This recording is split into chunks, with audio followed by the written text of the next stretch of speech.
I've done a lot of, you could say, mental preparation for having the privilege of speaking with you today. It's all gone now.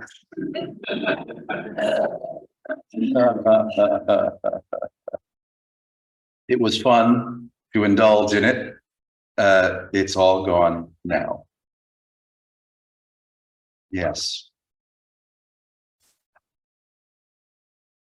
So I'd like to introduce a simple observation or a simple discernment, if you will. So being here now, I'm not insisting that there is a here or a now, but commonly we might refer to as the actuality of experience as having a kind of a here and a now agreeability. Yes.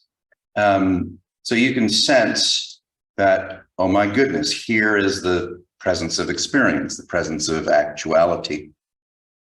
Now, you might notice that it has a somewhat different tonality than if I ask you how you got here, right? To tell me how you got here, where do you go to provide a response? You have to go to memory, yes, and mind, and imagery, which arises quite spontaneously at your beck and call.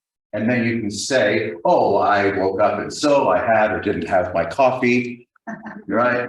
And the car and the keys and the bathing, if you were lucky, and the nice clothing, and voila, now you're here, wherever that is, right? So there's a difference in my mind, I won't insist on it for you, between here and memory, or before now. Yes.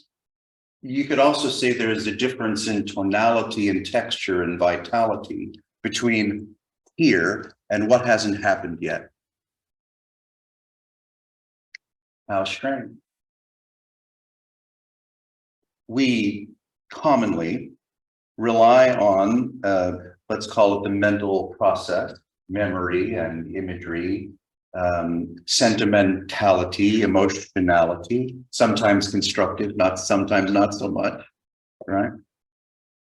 To create an image in our minds of how we're doing, or where we are, what we need, what we have, what we need to get rid of, right? What's interfering with my healing or my enjoyment of life, if I'm even interested in enjoying life. Some of us might be, some not so much. So even one's, let's say, motives or incentive to thrive is quite unique, right? Within each individual. We can say, well, peace of mind wouldn't be so bad, you know, just does Costco have any left, right? Or is it already too late in the season? Inner peace, you know, that would be swell. What's the fee? What's the process? How do I, right, get from where I imagine myself to be to someplace else that for sure is going to be better, somehow improved to my liking, more to my liking, right?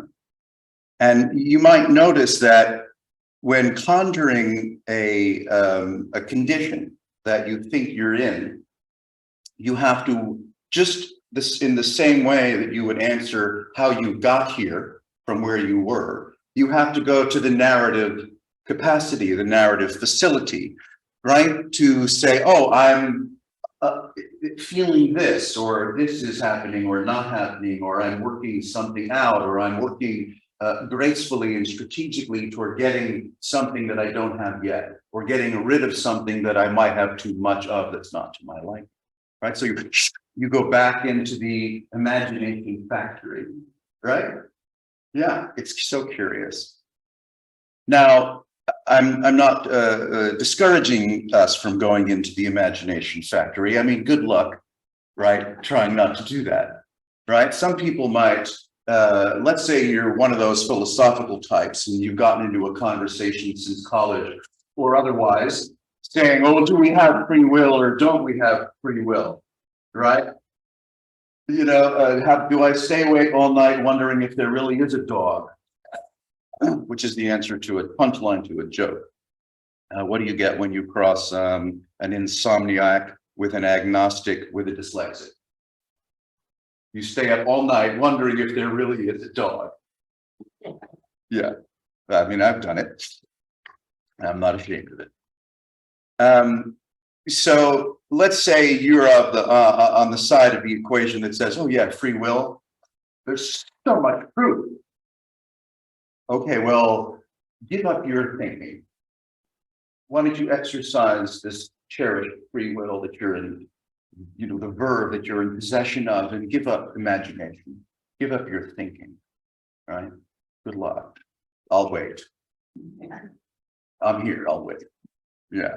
So you can notice how quickly, how emphatically, how convincingly, with how much authority, right, the conceiving mind presents itself in your experience and convinces you that that's the real, that the image-making machine is a reliable source of authority on telling you what reality is about and how you're doing within its context. Really. And this habit is profound. It's not trivial. You could say, let's say in keeping with the theme of this wonderful church, it's damn near miraculous. Whoa. So here's here, right about here is here, right about now is now. But like how long does now last? And what kind of reliability can I extract from now? This much, because now has no duration, does it? Is it a sec? Does it last a second or something less than a second? And maybe it doesn't last at all. Maybe what we refer to as present, the famed here and now, is a bad idea. Just a bad idea. It's just a frivolous idea. There is no here or now, but there's nothing but whatever this is. You're getting a sense of the irrefutability that has no conception, no cognition. You can't name this, and yet you're not going anywhere either. So it's a simple observation. There is, I'll assert, but please, it's up to you, whether there is any difference at all between, right, this like, total surprise, and, right, mental refraction, mental reflection, storytelling.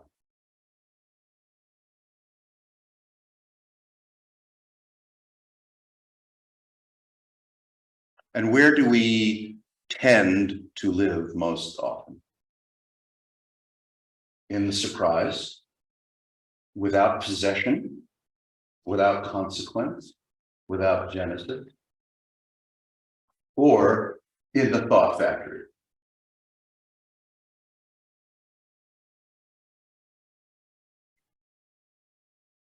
What if the entire wonderful traumatic tragedy of the entire civilization is made primarily of the thought structure, the architecture and the systems and the energy and the food and the environment and the ecology and the politics and the religions and the science and the philosophy of it all is made out of conception? Does it have anything to do with the actuality of surprise? Does it? Or is the entire superstructure of what we call civilization, sometimes not quite so civil, made of thought, imagery, and abstraction?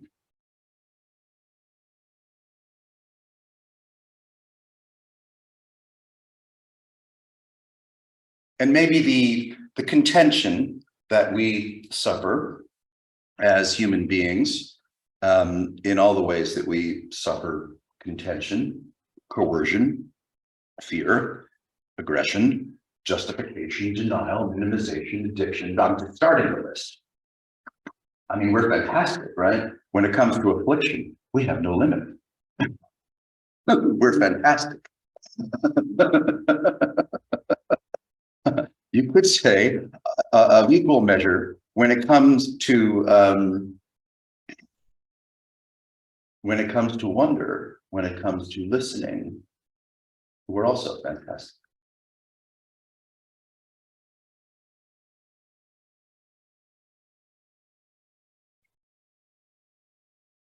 So here this is, it always is. Not that I need to put a timestamp on it. Did this begin? When exactly did it begin? When you were conceived? Or when your parents were, or your grandparents were, or when Lucy, right? You've heard of Lucy, right? A dear ancestor, right? Of us all was conceived. Or maybe you have a physicist that insists that there was a Big Bang. Was there? Really? Like before the event of a perceptual inflation, there was what exactly? A glint in God's eye, maybe less than that? Did this ever begin? How would you know? How could you know? You'd only have to rely on someone else's superstition to be convinced that this began. Because all you know, if you even know that, is whatever here and now imply. And they might not imply as much as you think they do. Or they might imply a lot less or a lot more than you think here and now implies, but you couldn't know because your conceiving faculty can only lie to you. It can only lie to you, not to set you on the wrong path or anything, but because the conceiving faculty is made of abstraction. Yes? What is a word?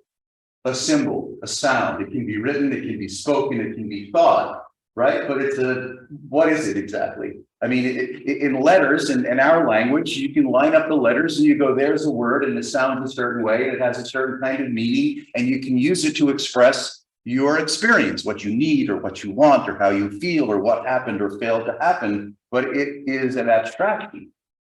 Just like maybe you've heard the phrase, you can point at the moon, you can call it moon, but the word's not moon, right? Moon is like,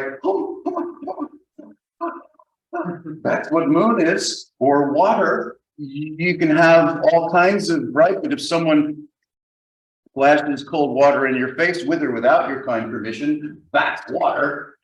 Yes. So just like right about here and right about now, well, help me out. What exactly is this? What's happening? Is anything happening? Maybe a lot's happening and maybe not. See, if you just feel it, and I don't mean necessarily sentimentally or emotionally, just just feel it without locution, right? Without story, without the entertainment of the companionship which you never really signed up for of your own mind. Oh, you have free will? Ask your mind to please spend a day at the mall so that you can live in peace. Oh, can I have a piece of car? Sure, take it. Take the neighbor's car. I don't care. Just get out of my head, right? So you have this companion, a loquacious, sometimes celebrating, sometimes critical companion that trucks in language and abstraction, that tries to convince you that it deserves your attention, that it can be relied upon, that your own mind can be relied upon to tell you the truth about anything at all. Who asked you?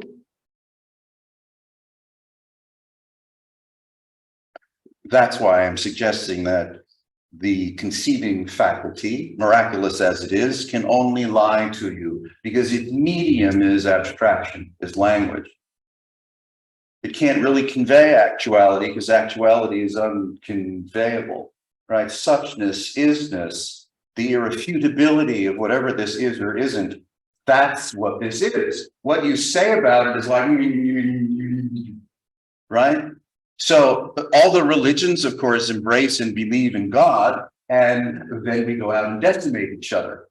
Wait, everyone, please. If there were this entity, source, creator of all things, why don't we just hold hands and go out for a corned beef sandwich? Or more appropriately, a tempeh Reuben. No, instead, you can see the whole surface of the planet, right, is fomenting with contention.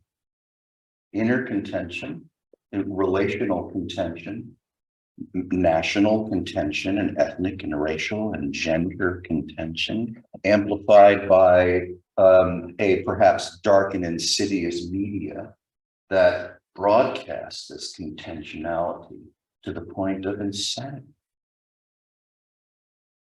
And this is our doing.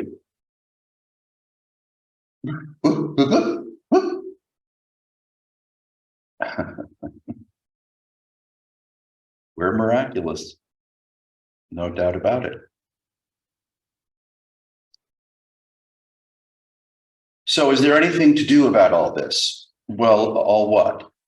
I mean, I've spoken for a few minutes, but I hope you realize I haven't said anything of any value to anyone.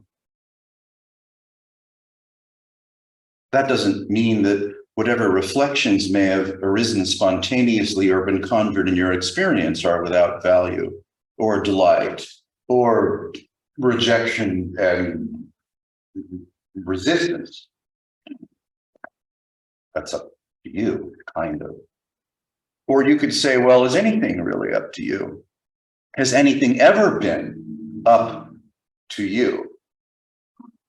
Or is the entirety, the beautiful spectral display of your life experience been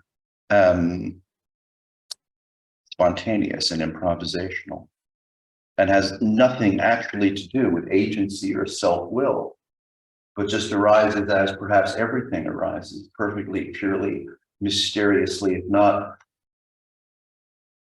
breathtakingly spontaneously, unconditioned. So here's this arising, like maybe something happened before now, but I don't have any evidence of it. So you have this, whatever this now is, which has no duration, so it's hard to call it now, because I'd like to be in it, but gone. I'd like to rest in it, it's gone. I'm sorry. So is this a moment of creation, or is it a moment of dissolution? What if it's both? And that there's no gap? What if there's no gap? That this, whatever this is, oh, goodness, it's in equal measure, exactly the same as creation and dissolution, present and gone, and has no duration whatsoever. You are present and gone as a simultaneity, and you have no duration whatsoever. That could be the fact. I mean, I'll put that in quotes. I'm not gonna, just, it's really for you, just hanging out. We're just hanging out. What if you are present and gone as an impossible simultaneity? And then your so-called mind chips in to lend you a hand to tell you what this is, to place yourself in some kind of experiential context. And you're going to trust that because no one else is talking. No one else is telling you what this is, because this doesn't tell you what it is. It's just like, but it doesn't say anything. It doesn't give you a leg up, right? It doesn't come with a manual. But your mind, trucking in abstraction in language, provides you with what appears to be a manual, an explanation, an authoritative decree for what it is that's happening. And you're all in. Talk about trust.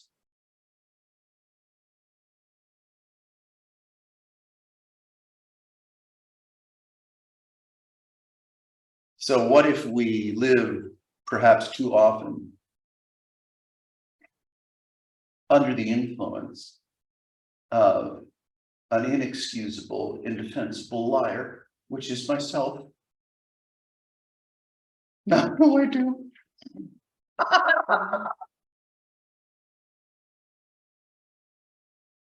Is there anyone around here? Can I find anyone in this church or some other that doesn't lie? Probably not. That doesn't mean we can't have a good time and take good care of each other. It just means be really careful of what you believe is true about anyone or anything, ever. How strange.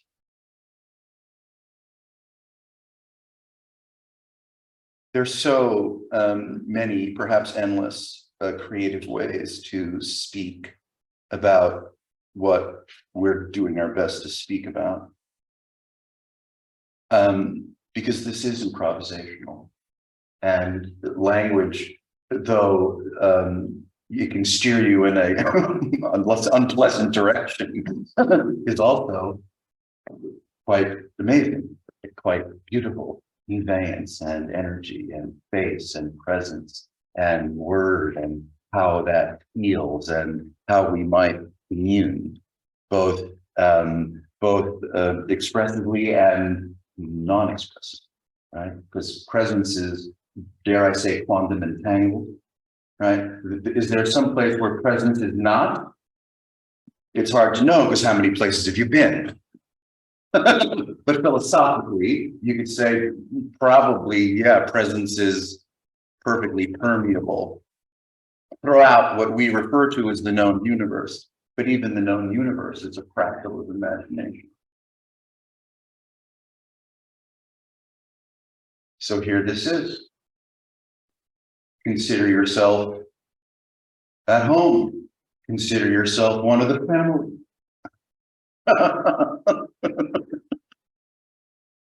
Dare I say, it might be possible, don't quote me, that with a little elbow grease on your part, and what that looks like is really kind of up to you, and you can't even possibly know what it looks like, because you've always arisen spontaneously and improvisationally. That's not about change.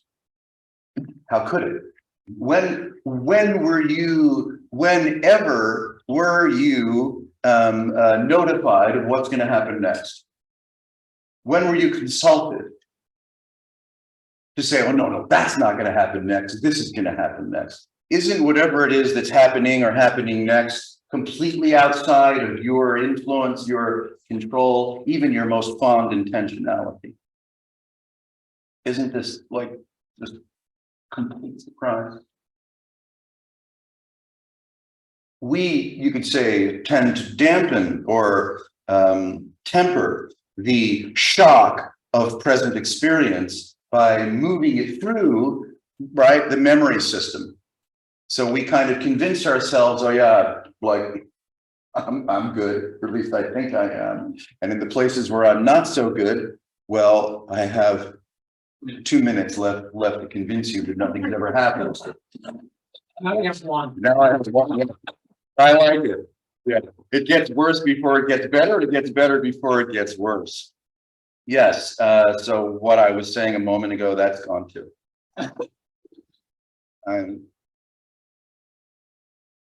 Maybe, yeah, we have a lot to do, gratefully, to heal, right? To put a lid on the disappointments, that any human being might face. Sure.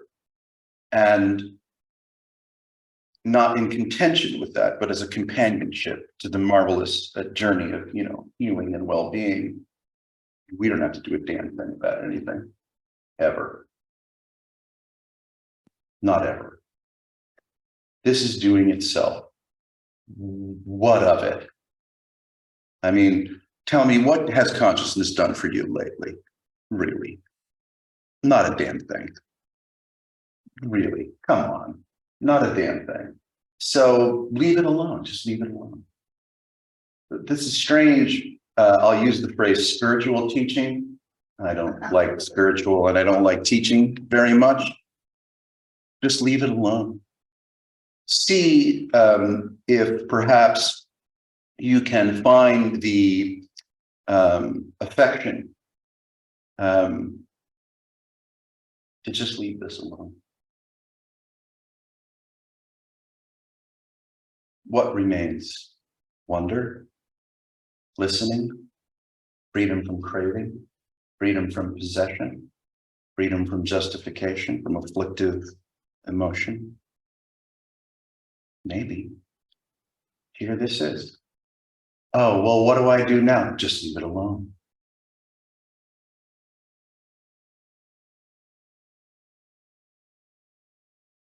Tick, tick, tick. I'm done then. I'm done. Thank you. Thank you.